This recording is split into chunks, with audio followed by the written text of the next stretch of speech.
Good morning, everyone. Thank you for having me here. Actually, I just came from Korea. I'm just 2 weeks old here in the Philippines after 4 years of staying in Korea.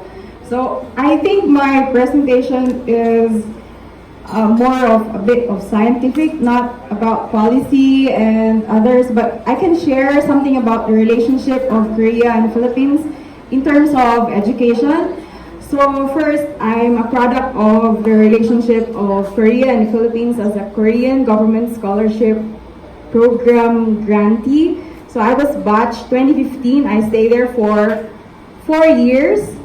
Okay, so our undergraduates who are about to graduate or who wish to study in Korea later, you can consider the scholarship. It's no longer KGSP, it's rebranded. It's now called Global Korea Scholarship.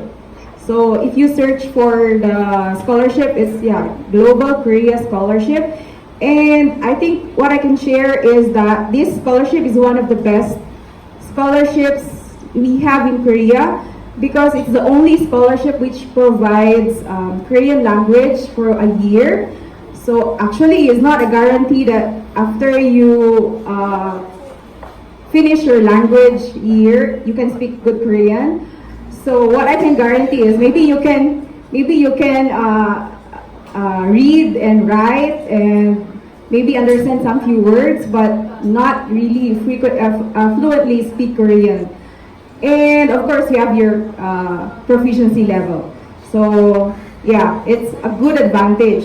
But some Filipinos or some other KGSB scholars are able to speak Korean because when they are exposed in the laboratory, most of their Korean friends, they speak to them in Korean. So of course you can adapt how they speak and how the expressions that they usually use, because these expressions are not usually heard in the Korean language school. You learn the standard Korean in the language school, and actually in my case I studied Korean in the southern part of Korea. It's in the province of Gyeongsang, Namdo. It's in Daegu, and there is what they call the saturi. It's the accent of Korean.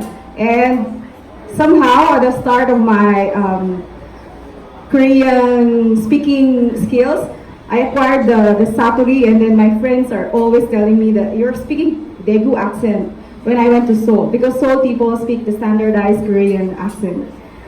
Okay, so that's the how Korea and Philippines are connected in terms of education. So I think everyone is all interested in Korea. That's why you're here. Okay, and this study, it's a more of a deep scientific study, but it's more of education. So in connection to what Dr. Eric said a while ago, Philippine education system is usually content-based, just like the American system. But in Korea, we found out that the functional literacy of Koreans in terms of science and mathematics is very high. So because they adopt the science education goal in their country is the target is scientific literacy. So meaning to say, for example, what I noticed in South Korea is that everyone is really using their common sense. Yeah, for example, one instance, like when you go to the bank, everyone can understand and can articulate what the forms are asking you to do. But when you go to Philippine banks, it takes a lot of time, right? Because all the bank tellers would spend their time assisting all the clients filling up the forms. So what I noticed in Korea is that the bank transaction it doesn't take like 5 minutes. You come, actually the travel time going to a bank is even longer than your stay and dealing with the client,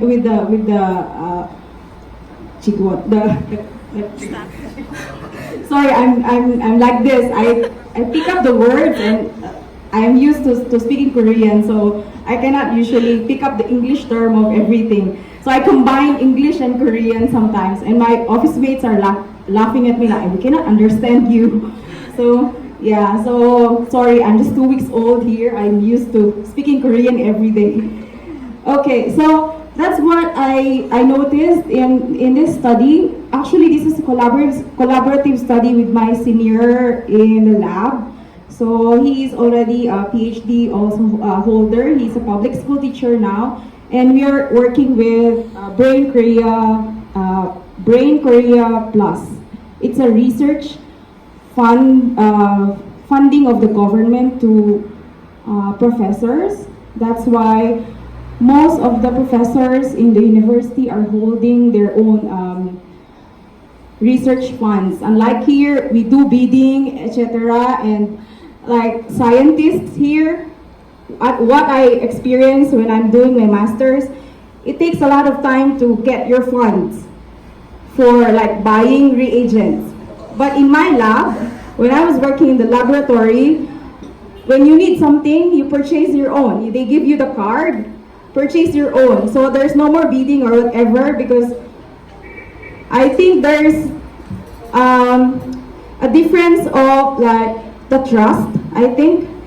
So that's why we have the bidding, etc., and all the paperworks of people in the laboratory. But in Korea, even the graduate students are being trusted to hold the credit cards of the professor. Yeah, because whenever you use the card, after you swipe the card, there's a notification on the phone of your professor that this card was used a while ago. So it's so easy. So what we found out is that most of their students are engaged in evidence-based arguments. So this is one of the interesting findings, because we know that Korean society still have the seniority complex. Like they obey their professor, they regard their professors and teachers so much. But in science classes, students are very much engaged in arguments. So meaning to say, they tend to forget their culture when in terms of studying science, and their assumption of the nature of science is so high. So that's why actually Korean schools, Korean education system is one of the top performers in terms of standardized tests, if you know TIMSS and PISA. So actually, Philippines participated in the TIMSS and PISA like a decade ago, but we stopped participating because for 2 consecutive participations, findings say that Philippines is one of the lowest. Yeah, so it's just a waste of time for the DepEd.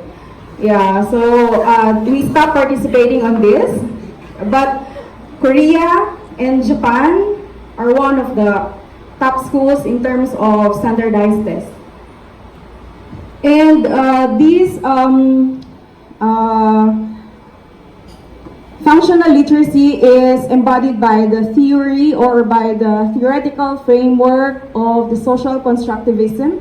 So meaning to say that knowledge is being constructed. So it means that it is constructed and co-constructed by the learner and the teacher. So in American context, actually even Americans claim this, that they regard their teachers as the most knowledgeable person inside the classroom. But in Korea, we are using this theory, which Korean education system is embracing so much. Education system is, or the learning that takes place inside the classroom is so much co-constructed between the teacher and the learner. So using this, they combine language, culture, and social interactions. I think people in the sociology department or in the language department know about how these theories merge together to build or to establish the learner literacy. So how does it how does the social-cultural learning theory or the social constructivism is applied in science education. So when we use argumentation, or when we discuss through scientific argumentation, of course there's a network of communication. So the network of communication is either from teacher to students, or students to other students themselves. And of course, there's a dialogic exchange. So meaning to say, we communicate our ideas through dialogues. So how does knowledge develop through scientific argumentation? So we know that one of the most important component of argumentation is evidence. That is why, what Sir Eric and Ma'am Jean presented, most of the policies of South Korean firm, or how they view their policies, are all from evidence. So, meaning to say, they regard their scientists as the knowledgeable others. So I don't know how in Philippines, how NEDA works with scientists or university-based experts. Because in Korea, they do market research, but in consultation with the scientists in the university. So also, in what we notice is that, well, I came from SNU. I can only speak in behalf of SNU. SNU's professors are professors in the university, and they also take roles in the government in terms of policy. So that's why their expertise are always sought about by the government, and that's why one of the funding concerns of South Korea is SNU. Actually, the Brain Korea research funding is given to all professors, but I heard that 80% of those funding goes to the professors of Seoul National University. That's how they regard their professors as one of the policy builders in their country. So when we do evidence-based arguments, of course, we need our teachers. So how do we interact with our teachers? So we usually have the scaffolding. So the role of teachers is to dialogically scaffold your ideas.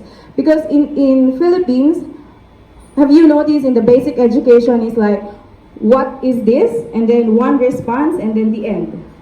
In Korean education, they do like they criticize each other, or they support each other, but with other ideas which may expand the discussion. That's how the students learn and how they exchange their ideas. So it's not only like, for example, you talk about photosynthesis, and then just feed the students with something theoretical, and then the end. But in Korean education or in Korean science classes, we notice that the exchange of ideas does not only confine to the scientific of it, but they even go beyond, like policy, health, equality, and everything else that students bring into the discussion. So actually, most of their teachers usually embrace this idea of scientific literacy using argumentation, and the product is that their students become agents of learning. So it's not that they just get all the learning from their teachers, but they participate in the formation of their knowledge.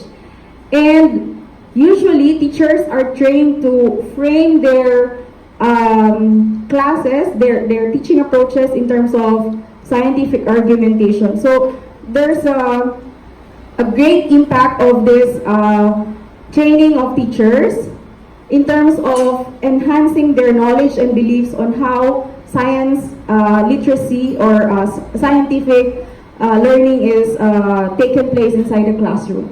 And of course, their beliefs on how scientific argumentation could benefit the scientific literacy of students. So a while ago, I presented the theories that were behind this study. So we we use 4 theories in this study, and these are encompassed in this diagram. So first is this is the the SCT, the sociocultural. Sorry.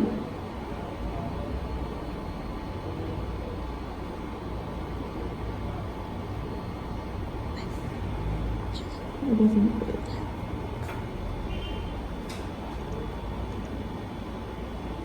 So the first is the sociocultural theory, which is on the first diagram on top. So it incorporates language, culture, and social interaction.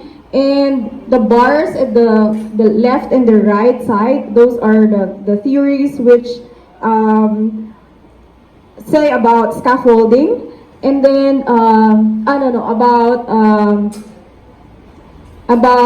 how the students should learn. It's the zone of proximal development, meaning to say the teacher should assess how the students, where the students' knowledge come from, and how deep their knowledge is, and then they work on that, and then expand into how deep they can go, or how far they can go beyond their current learning states.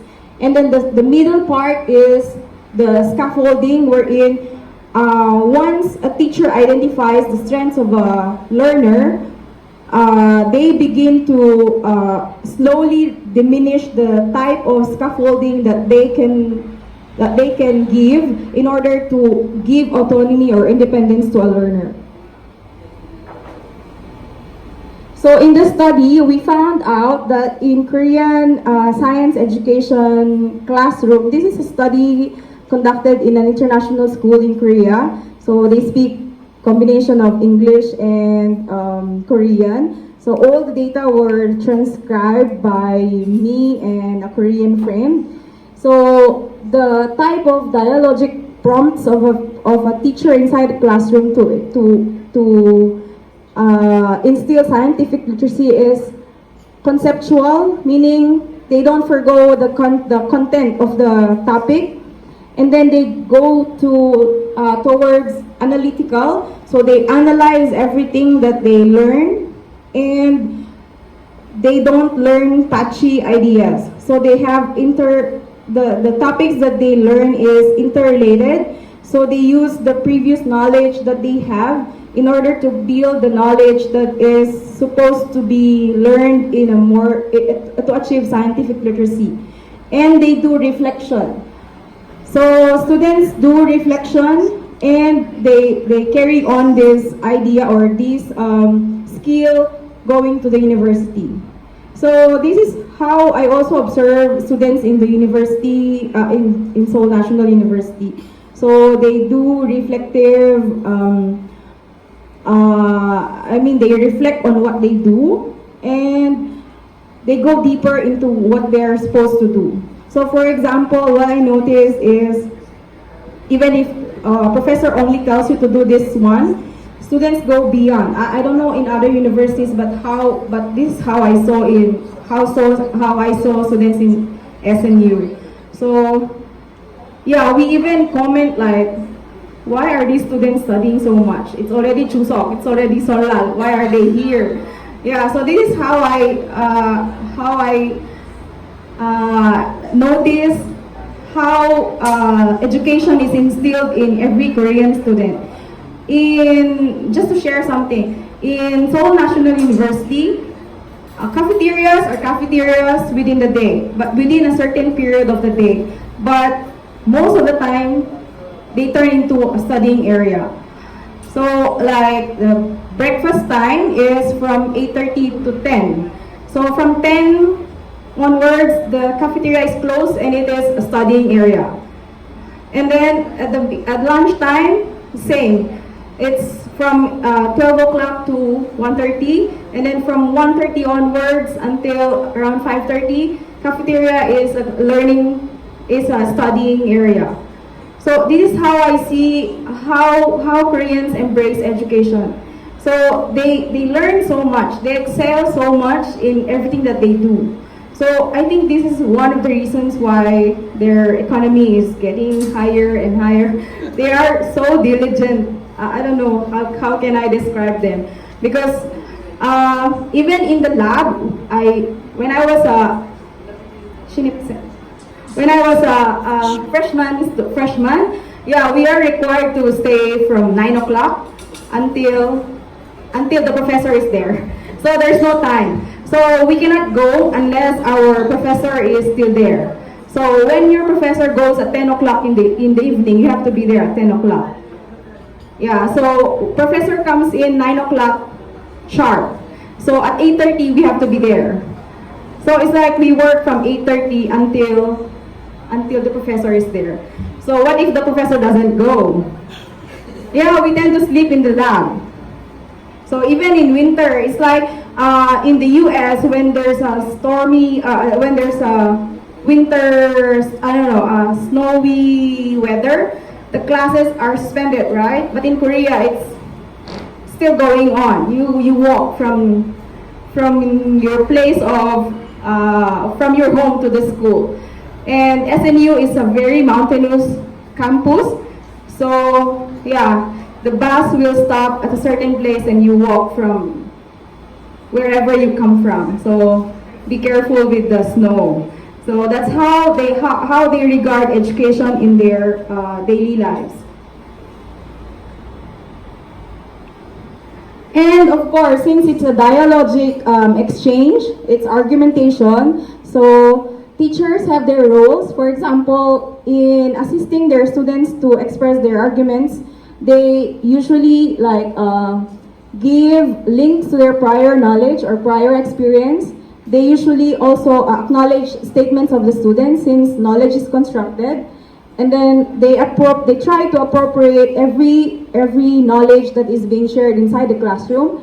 And sometimes when difficult questions arise, they give cues for students to express their ideas.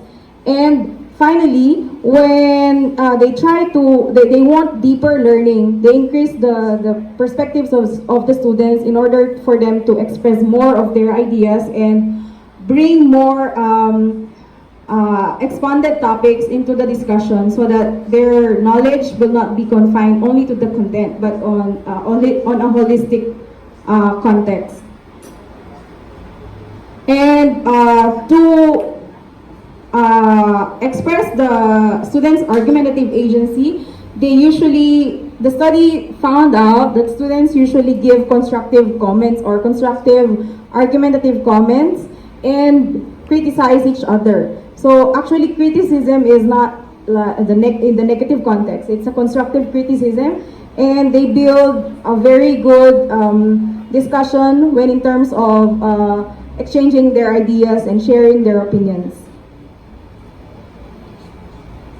So this is actually where the study is, or if we try to summarize the study, this is the final output of the study. And actually, the final output incorporates a certain aspect of scaffolding, which is fading. So fading is a term in scaffolding wherein the assistance or the mentoring or the presence of the teacher inside in the discussion is slowly diminishing, allowing students to do autonomous discussion or independent learning.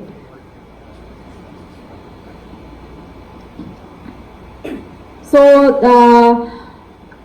the paper is concerned about the contingent dialogic scaffolding. So it was found out that there are 4 contingent dialogic scaffolding practices of teachers, and these are appropriation strategies, enactment of culture of negotiation, conceptual and reflective questioning, and flexible affirmations of students' ideas. So all these teachers' dialogic scaffolding are found in the transcripts of video and audio recorded classroom discussions that we analyzed. And of course, since it's dialogic exchange, students in return have 4 types of or 4 modes of expressing their argumentative agencies. First is about how they share their unique experiences, meaning to say that when you go to the classroom, we teachers view their students as something that they have a knowledge on their own, which is shaped by their culture, and they can express them in terms of argumentation or in terms of dialogues. And this is the start of discussion between students and students and teachers. And then, of course, argumentation. When you do argumentation, you have to claim a side, like pro or anti. So they usually offer two-sided stance to further elicit peer interactions. So for example, I say yes, and then somebody says no. You can contest the dialogues of others. And then the third one is combined conceptual and reflective responses. And of course, the gradual increase of unsolicited responses. So meaning to say the teacher is already slowly getting away from discussion. Okay, and we mapped the argumentation of the students, and we found out that contingent dialogic scaffolding roles yield simple argumentative maps and complex argumentative maps. So I'll just show you a sample of the maps. So these are simple argumentative maps. So it starts with the teacher on the left side, and then it builds on with students' ideas, but they're all in a linear form since they support each other in their discussions. And these are constructive argumentative maps. These are conceptual, meaning to say the conceptual argumentative maps, it's a simple conceptual argumentative map because the topics for discussion is plainly conceptual. So there's no like inferences or opinions that are being incorporated in the discussion. As compared to the DS multi-inference argumentative maps, they share their opinions in varied forms, either support, critique, or they even question each other. So in conclusion, so scientific literacy is linked with talk and inquiry is usually shaped by language and dialogic exchange inside the classroom. And I think this can be also applied in the Philippines since classes in the Philippines, even science classes, we have big classroom sizes in terms of student population, and we lack laboratory equipment. Not all students can take hold of a test tube. I don't know in high school national high schools. So it's the other way around in Korea. Korean classrooms are not so jam-packed with students. Okay, so that's all. Thank you so much.